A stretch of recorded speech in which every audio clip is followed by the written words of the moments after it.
Senator Lindsey is a war proponent who hears about peaceful defense technology and the 28 pages Bush hid about who funded 9/11.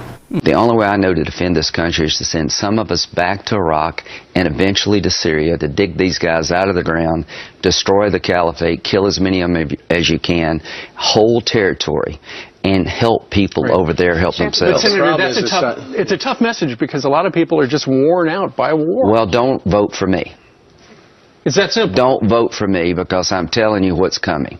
Barack Obama's policies of leading from behind are going to allow another 9/11, and the only way to save us from another attack, they're large, they're rich, they're entrenched. If I'm president, they're going to be poor, small, and on the run, and that means we got to work with the regional forces that exist, going on the ground and destroy this caliphate. And to destroy ISIL, you have to kill or capture their leaders, take the territory they hold back, cut off their financing, and destroy their capability to regenerate. This is a war we're fighting. It is not a counterterrorism operation. This is not Somalia. This is not Yemen. This is a turning point in the war on terror.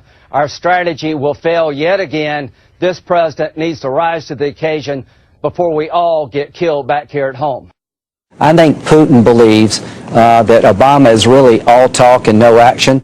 There are no consequences when you defy what Obama tells you to do, and there better start being some or the world's going to be a very dangerous place.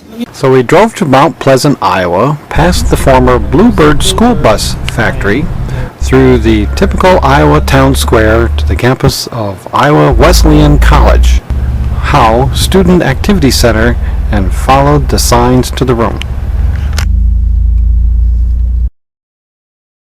Out of 600 students, a few attended, along with a few faculty members and the president of the university. Wonderful.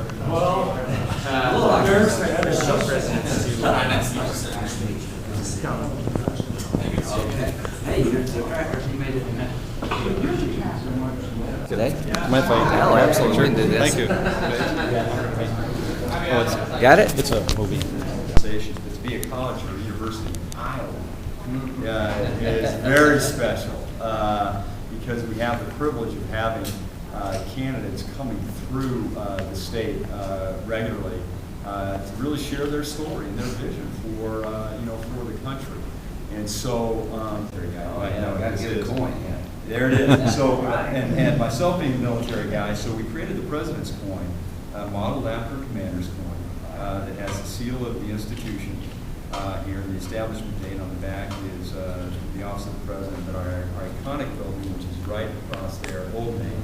And so just as a token of our appreciation of you stopping by, spending some time with us, we'd like to present that. Thank you very much.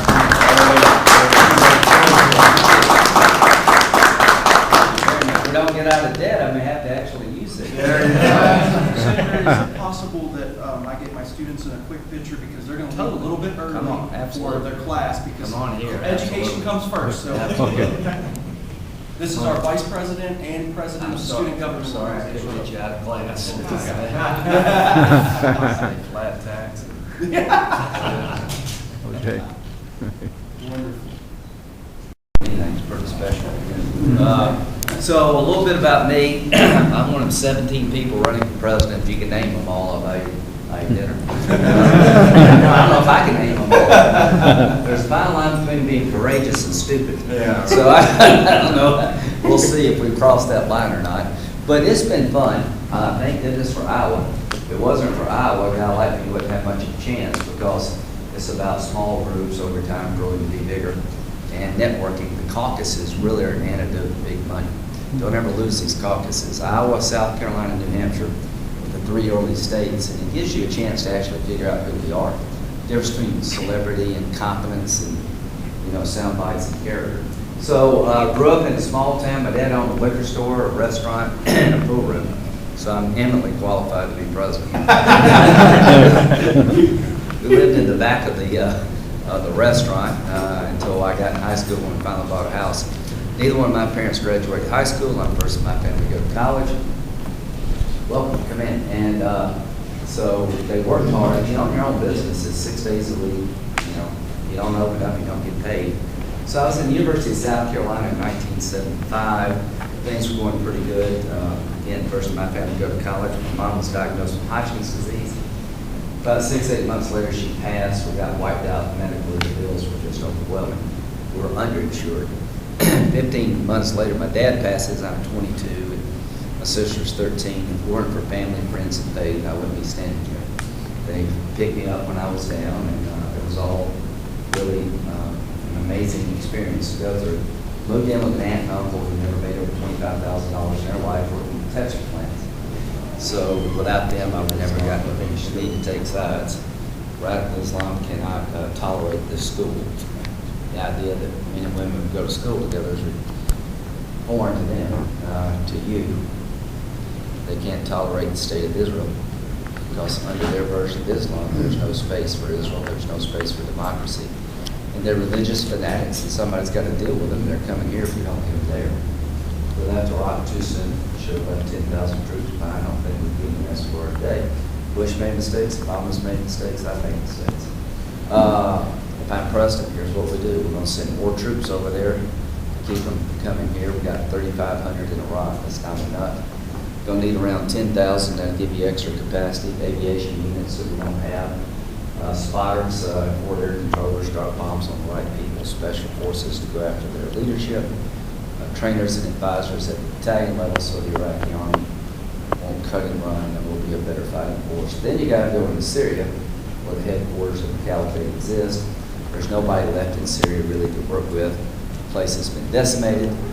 So you got to get a regional army to go in. The Arabs have to lead this, will be part of it. They need to pay for it. We paid for the last two. Won't be easy. We're going to need a big army because there's about 30,000, 40,000 of these guys in Syria. And 80 to 100,000, we're going to have to be probably 10% of that to make sure that we win. We can do things they can't. They'll need our capabilities. Once you destroy them on the ground, you got to hold the ground. That means we've got to stay until we repair Syria, which is going to take a long time. If you don't do that, I think what's going to happen is we get hit here. Syria is a good launching pad for the next 9/11. Thousands of foreign fighters flow into Syria every month going to jihad and eventually coming here. So we've got to disrupt their networks. There's no way to do it without a ground component. There's no way to be effective on the ground without more of us, in my view. To do that, you got to rebuild your military. We're on the road to being Greece. 80 million baby boomers are going to retire in the next 25 years. Anybody born from 46 to 64? Anybody born after 64? We want our money. Go out, go to work, don't go to school. You know, we're all going to want our Social Security checks and Medicare bills paid. We're going to wipe out Medicare and Social Security. We'll be down to 2 workers for every retiree in the next 20 years. In 1950, there were 16. We're going to be down to 2. 2 people paying FICA taxes won't pay the Social Security bills that are due. So younger people might have to work a little longer. Delaying entry into the trust fund gives it extra life. And people my income level will make $175,000. We're going to have to take a little less to make this work. And I'm willing to do it because when I was 22, I did every penny. Today, I'm 60, I'm not married, no kids. I could give up some benefits, and I would. If we'll do those things like Ronald Reagan and Tip O'Neill did in '83, we can save Social Security and Medicare, not become Greece. If we don't do it, we're going to wipe out Medicare and Social Security. They're going to take the whole economy down. We're $70 trillion short of the money we need to pay the bills in the future because we don't have enough money coming in from the workforce that's declining. We need an immigration system to replace the dying workforce, a rational immigration system based on merit. And that's going to take bipartisanship. You're not going to save Medicare and Social Security without bipartisanship like Ronald Reagan and O'Neill. You're sure as heck not going to fix immigration by yelling about it. You need people working together, and I intend to try to bring us together. I think President Obama has divided us. The next president needs to be able to work with Democrats and vice versa. If the country's best days are behind us, working together, we're going to get through this war. We can rebuild the country, have a great future. I intend, if I get elected president, to work with the other side, where it makes sense. Thank you very much. I never dreamed I would be in the Senate, much less running for president. It's a great country, isn't it? Yes, sir. Well, since you're in the area, and the reason I'm in Fairfield, Iowa, is to be your largest group meditation. And if you take a look at strongmilitary.org, Okay. there are generals, and if you're familiar with General Albert Stubblebine, supporting We'll take a this look at it. Dr. John Hagelin to create a influence of coherence, disallow the birth of an enemy. So Okay.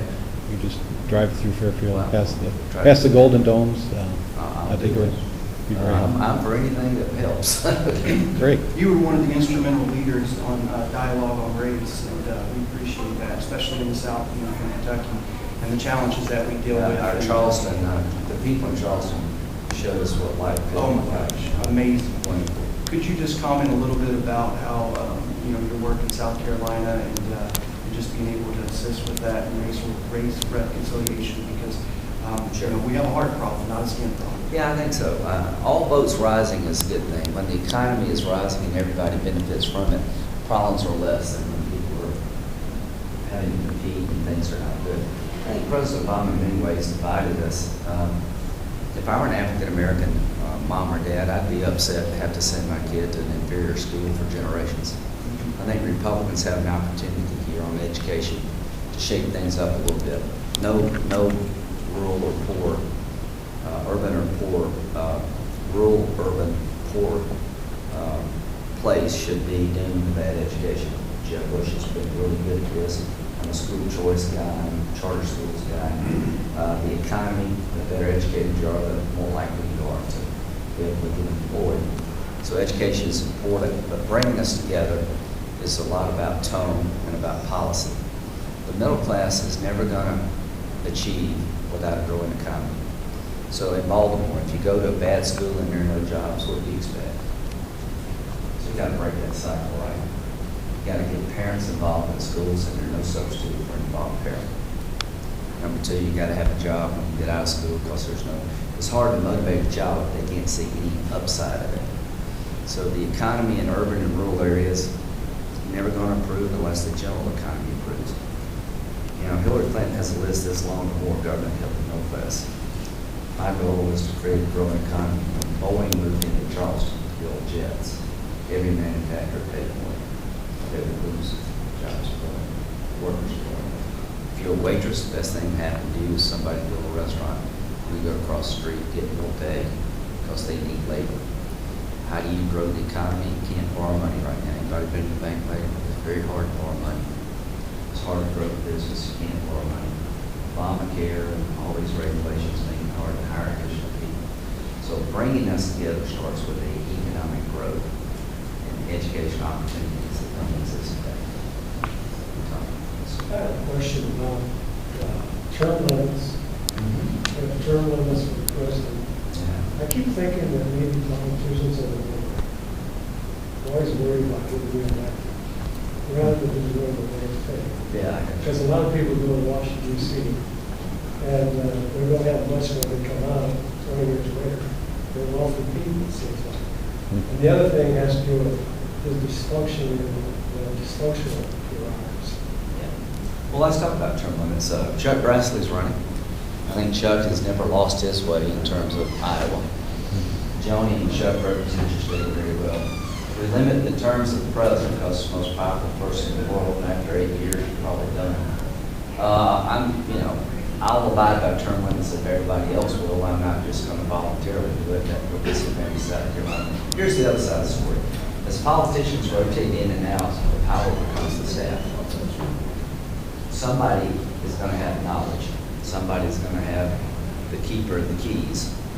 And as politicians rotate in and out, the people who stay there forever are the staff. And you begin to transfer power from the elected people to the unelected people is the other side of the story about term limits.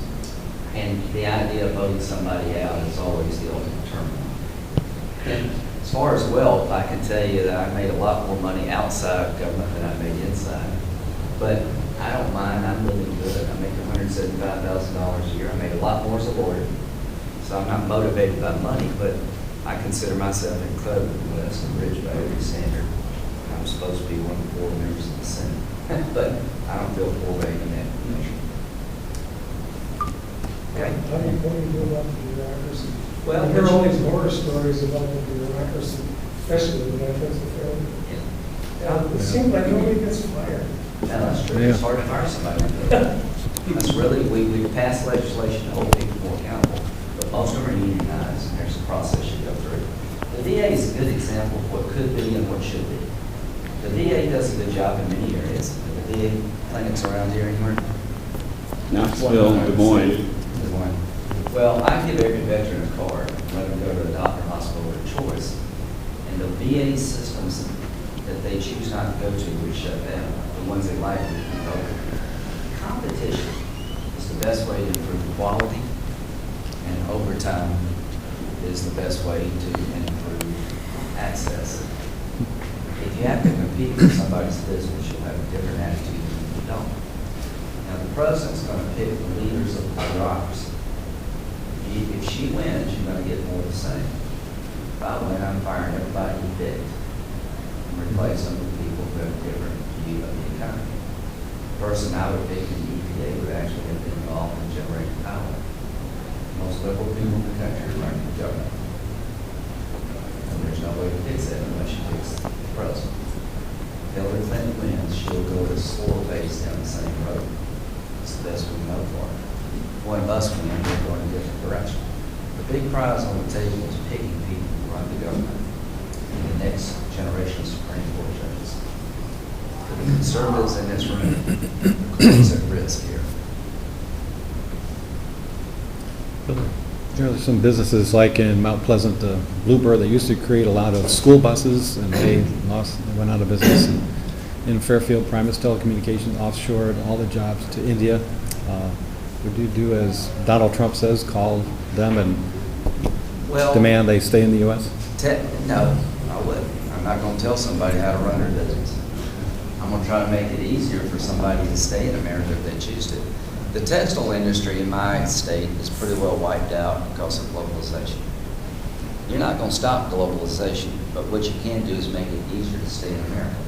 With a 35% corporate tax rate, one of the reasons people leave this country is we have the second highest corporate tax rate in the world. The regulatory environment you just mentioned makes it hard to create a job here. Go to a country where they have less regulations. The best way to keep American businesses thriving in America is create a better environment.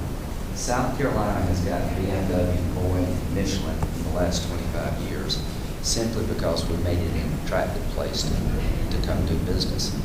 From a national level, Boeing moved from Washington to Charleston, and the NLRB tried to shut Boeing down. Remember that? You got to replace these people. That comes with a president who sees the economy differently than our friends on the other side. In terms of bringing jobs back into America, they're actually beginning to come back on the textile side because China's so unstable.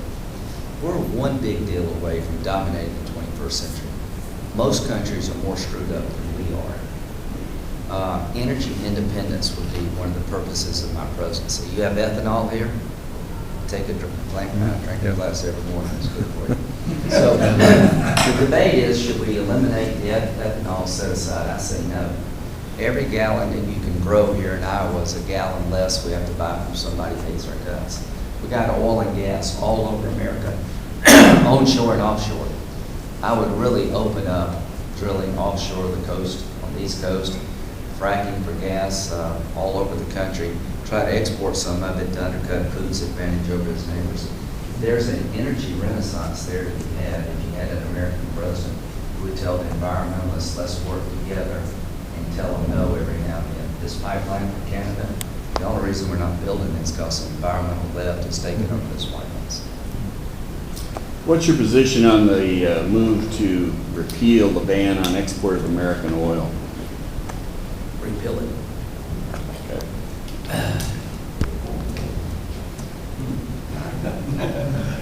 The pending deal with Iran. I gave you an Iowa answer to an Iowa question. I'm happy. In New Hampshire, you got to talk for 30 minutes an hour, and he's like, okay, that's good. The pending deal with Iran and their nuclear program Yeah. is very big right now. What's your take? Okay, bad deal. You know how you get a bad deal with Iran? You send somebody into the room that wants a deal more than they do. The worst possible outcome is about to happen.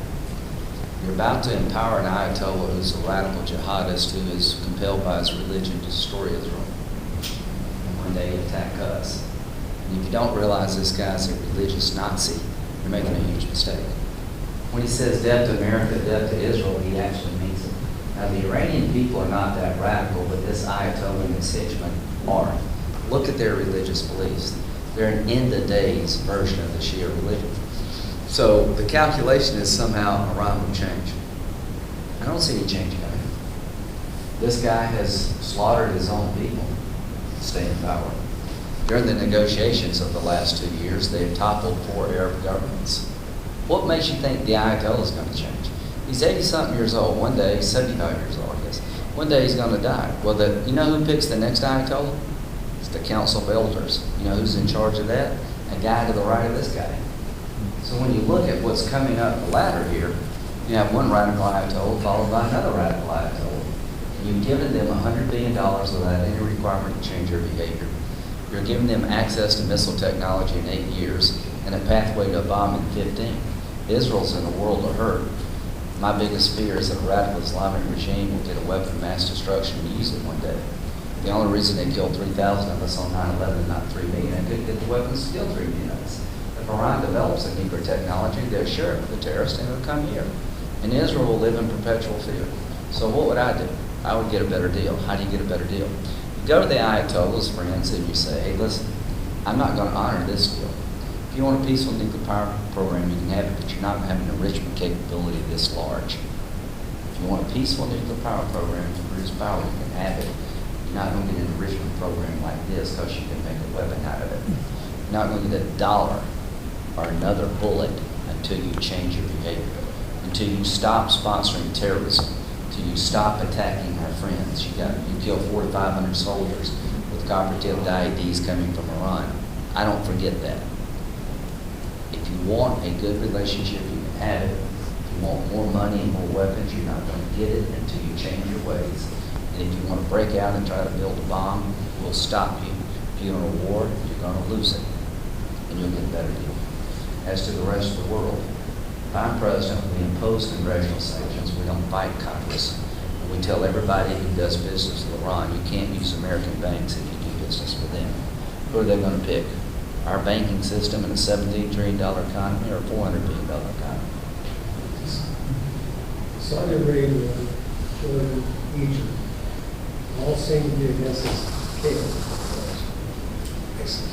Yeah, ISIS. Is there any move on the part of the United States, going kind of like a NATO organization, to take care of that? That's exactly what I would do, because you can't go into Syria. Good luck, guys. Good luck to you. Make sure you get my Social Security checks paid.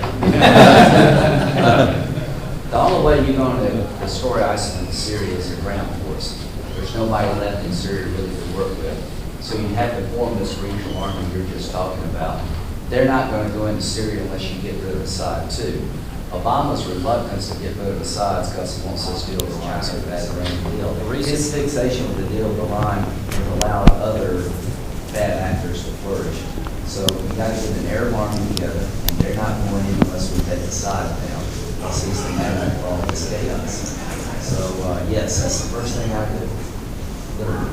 Yes, sir. Getting back to the Iranian deal, you know, at this point, the president said that he's going to veto the chance for an override looks pretty slim.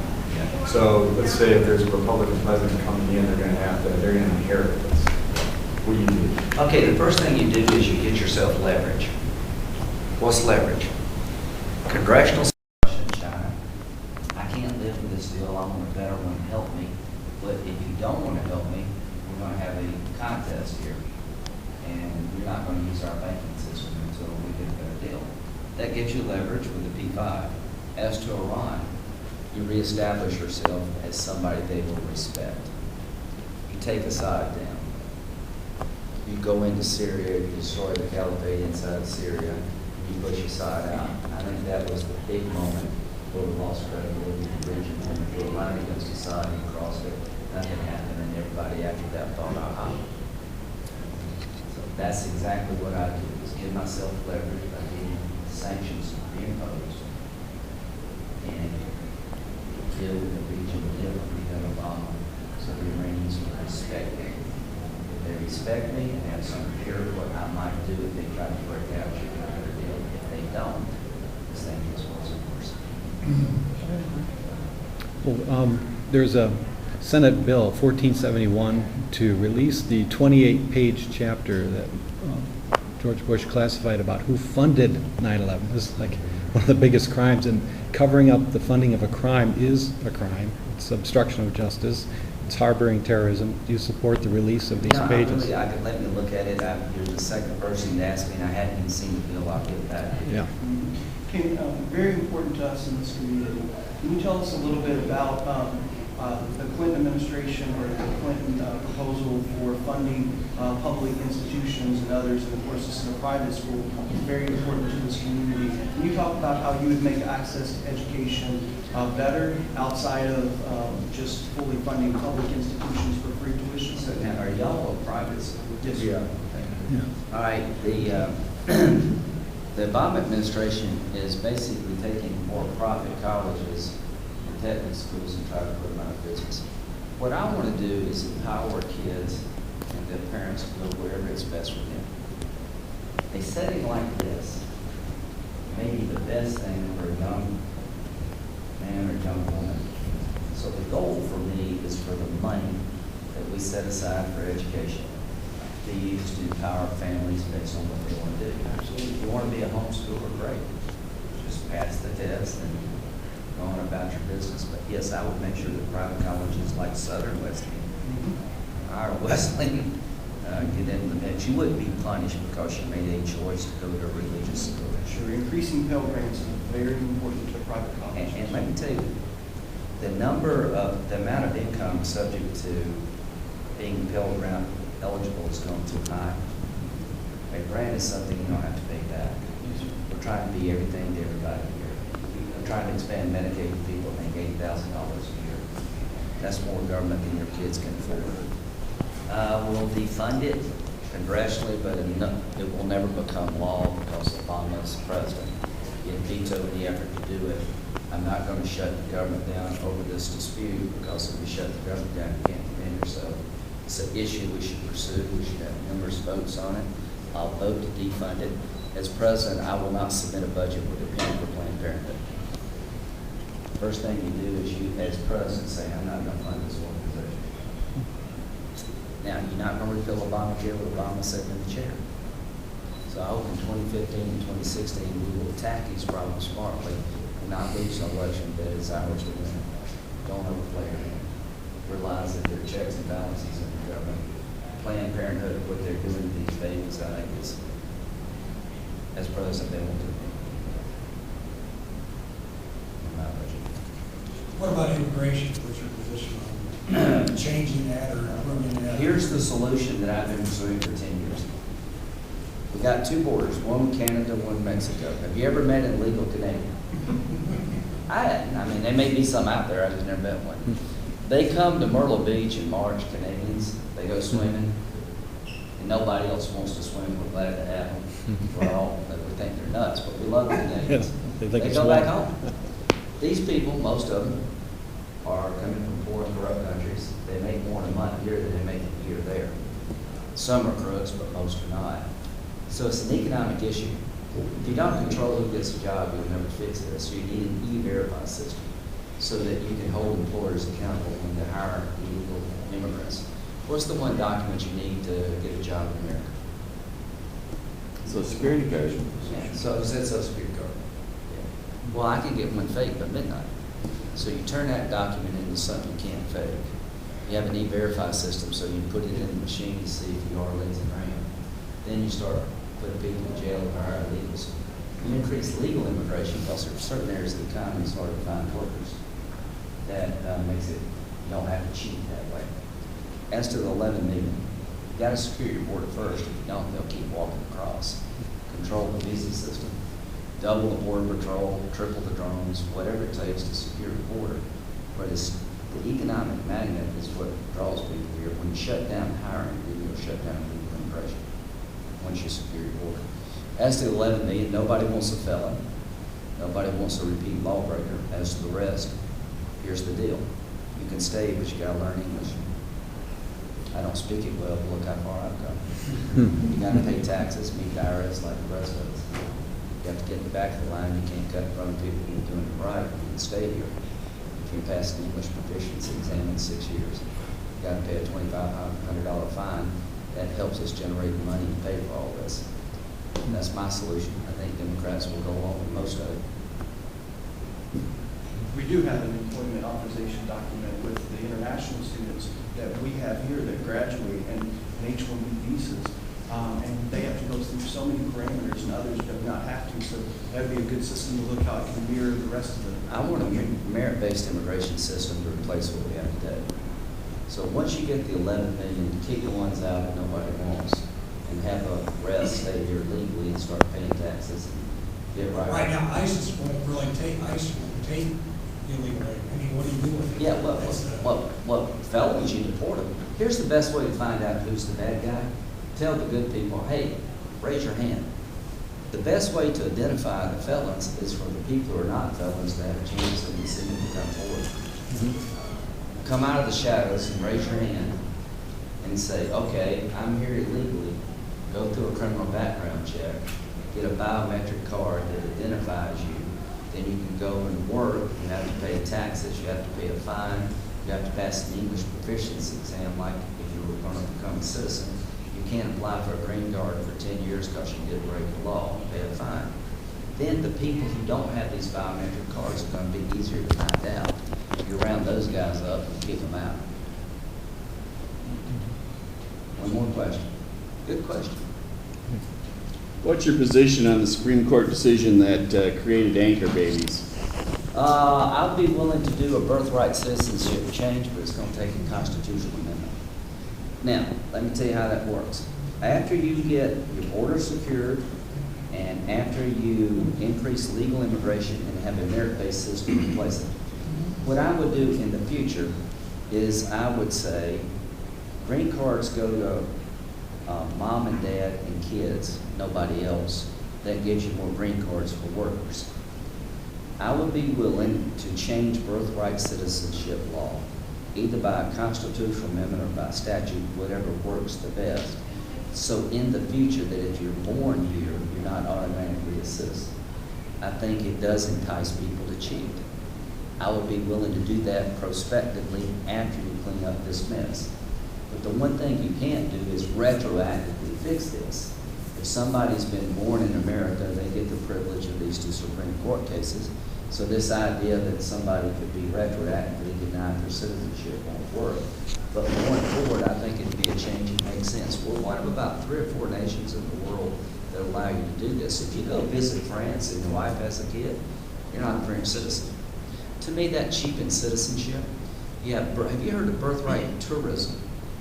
There are people from the Mideast and China, very wealthy people, will get visas to come here as a tourist. And they'll go to places that are resorts with hospitals just to have the baby in America. That offends me. They get a tourist visa, and there are people in the business of enticing wealthy people from the Mideast and Asia to come to our country for the express purpose of having a baby in America. That's not the way you should be getting citizenship, in my opinion. But that has to be prospective. It can't be retroactive. This has been a very good discussion. I'm going to go down the road and talk about the Iran nuclear deal. To those who haven't decided, check me out. I'd love to have your support. If I can get 15,000 votes here in Iowa, I'm in the top tier. I have a good chance in New Hampshire coming in their license is going to help me. South Carolina is 3rd in the rotation. If I didn't think I could win South Carolina, I wouldn't be talking to you here in Mount Pleasant, Iowa. I'd be in Mount Pleasant, South Carolina. Now, as to what kind of president I would be, best indication is what kind of senator I would be. I've got a firm view of our role in the world as leading from the front, not from behind. We're going to rebuild a military that's being depleted as I speak. 1940-size army is unacceptable. We're going to get entitlements in a good spot so we don't become Greece by doing something together that should have been done a long time ago. When it comes to the economy, we're going to unleash it. When it comes to our enemies, we're going to be respected. When it comes to our friends, we're going to be more reliable. We're going to do big things and hard things, and we're going to become energy independent. And I'll go home and retire. I feel like I'm ready for this job. I've got the background and experience. I think it makes me uniquely qualified to be your commander-in-chief. But I'll end with this. You're going to pick a commander-in-chief for those who serve in the military. The 1% will be fighting for the rest of us.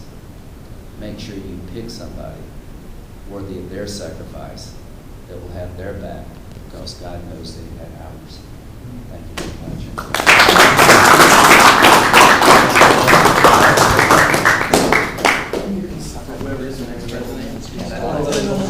What would you want to go for first? What would be your first issue? I want to repair the damage done to our military. I want to rebuild our military, and I want to get radicals by taking the fight over there.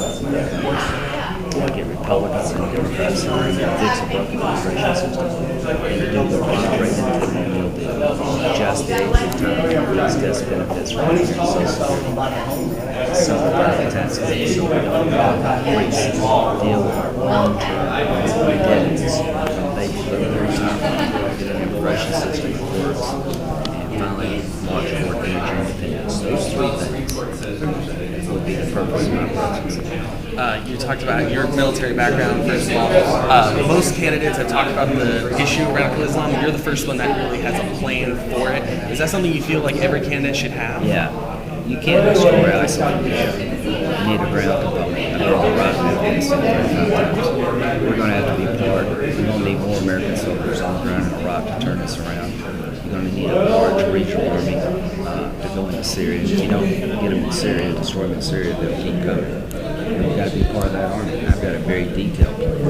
Then you've got to hold the ground. The good news is ISIL's not 10 feet tall. The bad news is that we don't have a plan to destroy them on the ground. That's going to require American ground forces. And if you don't understand that, I don't think you're ready for this job. Absolutely. Then lastly, you talked about the only veterans running for president. You talked about the large candidate pool for the Republican Party. Do you feel like there's a benefit to that, or do you think it dilutes the party? I think it's good to have a lot of choices.